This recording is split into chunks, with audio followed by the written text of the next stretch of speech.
He is remembered as a military genius, a tactician without peer. At the age of 35, having just crowned himself the first emperor of France, he set about conquering all of Europe. His name was Napoleon Bonaparte, and he was, above all else, a master propagandist. He made use of his extraordinary way with words to publish political manifestos, newspapers, and later, his autobiography. He regularly commissioned portraits and sculptures, and was acutely aware of how to present himself in the best light. Even when he made moves to crown himself emperor, he used propaganda and political nous to convince the populace that it was their idea. Napoleon has always aroused one of two emotions: hatred or loyalty. Yet he had none of the physical traits that we associate with power. He was short, 5'2", had extremely pale skin, small, delicate hands, and a large head set on a short, stout neck. Despite this, his inner self-belief projected the aura of invincibility that made him a natural leader of men. It led him to the dizzying heights of victory and the crushing despair of defeat.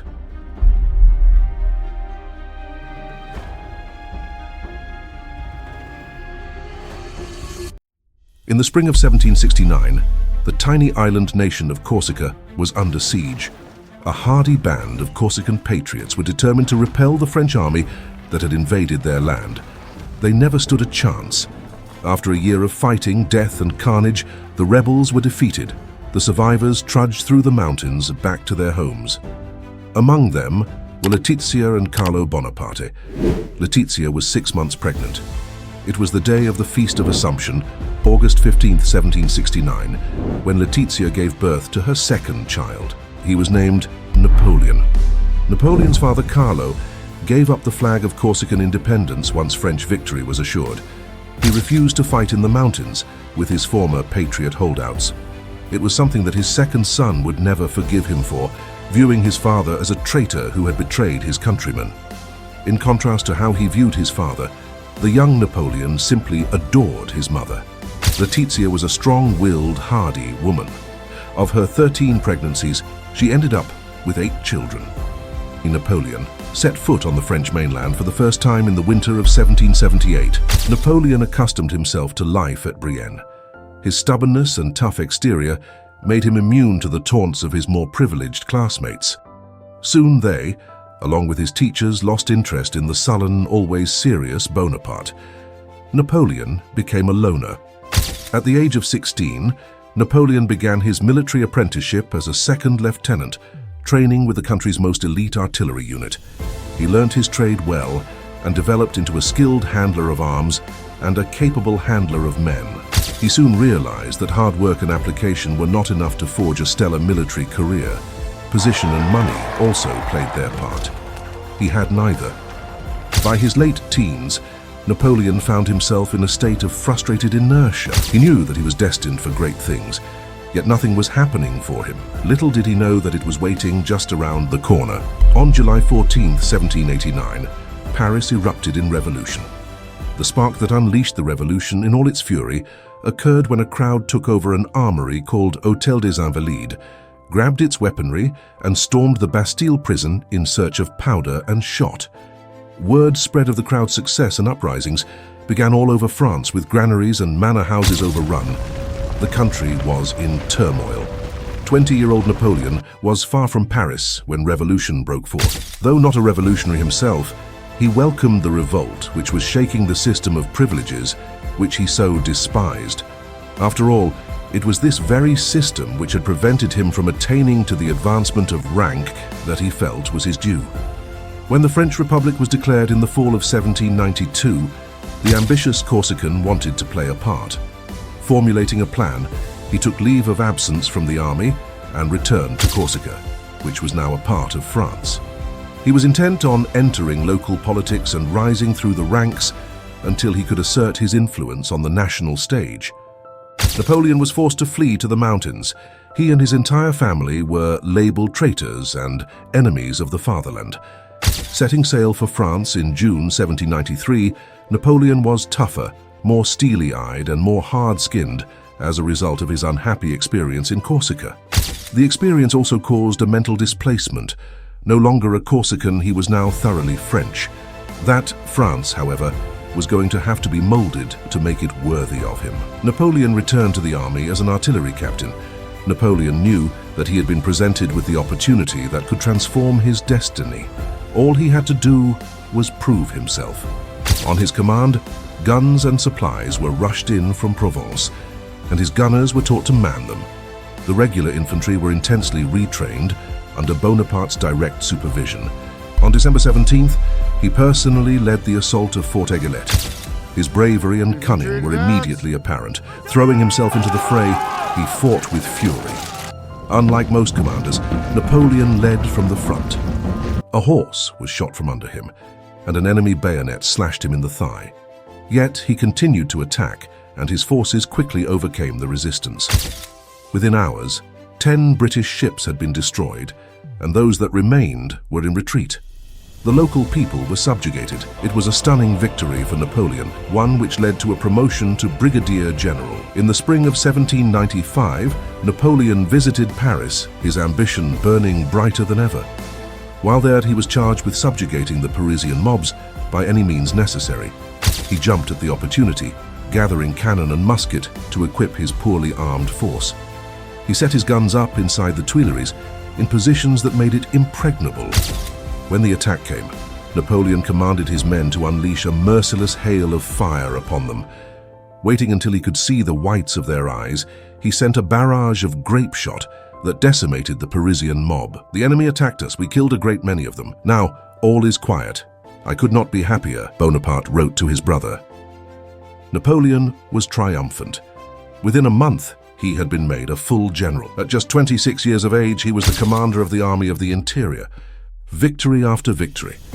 As a reward for his success against the Parisian mobs, Napoleon was given command of the French army in Italy. There he was charged with defeating France's enemies, the Austrians, along with their Italian allies, and push them back over the Alps. This was his first opportunity to fight on foreign soil, and Napoleon was determined to capitalize on the opportunity. When Bonaparte arrived in the flesh, his generals quickly realized their mistake. They had vastly underestimated their new commander. He quickly put them in their place. Napoleon addressed the troops. "Soldiers, you are naked and ill-fed. No fame shines upon you. I will lead you into the most fertile plains in the world. Rich provinces and great cities will lie in your power. You will find their honor, glory, and riches." The men were enraptured by their new leader. Napoleon built his army into the most efficient conquering force on the European mainland. Over the next 3 years, he brought stunning victories not only in Italy, but as far as Austria and parts of North Africa. His North African invasion was actually a move against Britain, which used Egypt as a trading route. Though he failed to bring Egypt under control, Napoleon was greeted as a hero on his return to Paris in 1799. Yet, he faced a nation in turmoil. The government had no money. The Austrians and the Russians were threatening to invade, and some people even wanted to bring back the royal family. Rumors of a coup were rife. With the people and the army behind him, Napoleon took charge of the Grand Assembly, installing a new government that was to be headed by 3 provisional consuls. One of those 3 men was Napoleon Bonaparte himself, and it was he who everyone knew was going to wield the power. Immediately, Napoleon took control. He adroitly sidelined the other 2 consuls, personally rewriting the constitution to make himself first consul. At 30 years of age, Napoleon Bonaparte had risen from his humble Corsican background to become the most powerful man in France. In the spring of 1800, he took his 40,000-strong army across the French Alps. It was a harrowing trek, his men dragging field artillery and provisions up steep, snow-covered mountain ranges, which towered to a height of 10,500 feet. Battle was joined on June 14th. At day's end, 7,000 French men lay dead. The Austrians, who had finally retreated from the field of battle, left 14,000 bodies behind. The Austrians withdrew and, early the next year, signed a peace treaty with Napoleon. Great Britain was the only nation that could stand in Napoleon's way. He was the supreme ruler of the landmass that was Europe. However, Great Britain had unquestioned command of the seas. Fabulously rich due to her colonial conquests and boasting the greatest navy in the world, Britain decided It was time to halt the rise of the little general. She declared war on France on May 18, 1803. Napoleon decided it was time to invade England. Displaying the laser-like focus that epitomized the man, he stated, "All my thoughts are directed towards England. I only want a favorable wind to plant the imperial eagle on the Tower of London." By September 1805, war with Austria, now fortified by the Russians, was once again a priority. In December 2, 1804, Napoleon had himself crowned as the first emperor of the French in a lavish ceremony. In all but name and place, it was just like the coronations of the old kings, with one telling the difference. Napoleon, the controller of his own fate, placed the crown, all 80 jewel-encrusted pounds of it, upon his own head. Napoleon found himself again poised for battle against Austria. It would prove to be the little general's greatest victory. He deliberately abandoned a strategic position near the town of Austerlitz in the Austrian Empire, so that his army, which numbered around 68,000, would appear vulnerable. He then weakened his right flank so as to lure the 90,000-strong foe into a trap. They left their center open to counterattack, and Napoleon cut their line in two. By 4:30 p.m., the Allies were either dead or far in retreat. The battlefield had fallen silent. The Battle of Austerlitz was over. What had begun as a great Allied opportunity to finally defeat and destroy Napoleon Bonaparte had ended, not only in their own defeat, but in catastrophe. The grand victory at Austerlitz was followed up with a 21-day subjugation of Prussia. Over the next 5 years, victory followed victory as, one by one, the European powers bowed to the dictates of Emperor Napoleon. Cheers of "Long live the Emperor" filled the air. By the time Napoleon rode into Paris, Louis XVI had fled. Napoleon was back in command. The people welcomed him as a redeemed hero. All across Europe, the Allies were in shock and disbelief. The devil had been unchained. They would have to unite once more to stop him. This time, though, they would have to totally destroy the man, so that there was no coming back. Napoleon was declared an outlaw and a disturber of the tranquility of the world. At 46, Napoleon was a man without a future.